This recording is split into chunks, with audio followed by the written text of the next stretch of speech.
नमस्कार. जय महाराष्ट्र. जो प्रकार माझ्यात आणि पत्रकारांमध्ये हा झालेला आहे त्याच्यासाठी मी मनापासून दिलगिरी व्यक्त करतो आणि हा प्रकार का घडला हे जरा आपल्याला सांगू इच्छितो.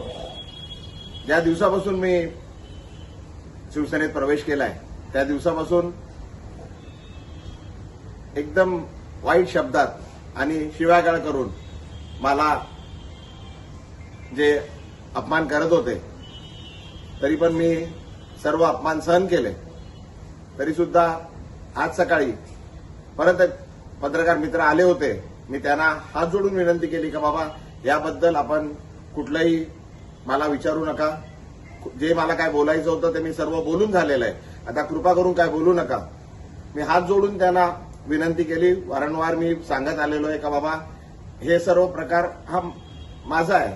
मला आपण जे शिव्या देतात आहे ठीक आहे, पण माझ्या परिवाराला, माझ्या मुलीला, माझ्या पत्नीला, माझ्या वडिलांना, माझ्या परिवाराला आपण जे वाईट बोलताय, शिव्या देतात आहे त्यापासून त्यांना जरा लांब ठेवा असं मी त्यांना वारंवार विनंती करत आलोय.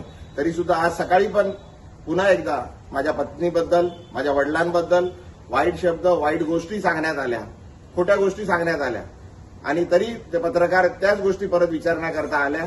माझ्याकडून त्यांना विनंती करण्यात आली पण त्यांनी न थांबता ते चालू राहिलं. त्याच्यात जरा वाद जरा जास्त झाला. माझ्याकडून चुकीने काहीतरी अपशब्द निघाले. मी त्याकरता पुन्हा एकदा त्या पत्रकारांची आणि पूर्ण पत्रकार समूहाची मनापासून दिलगिरी व्यक्त करतो.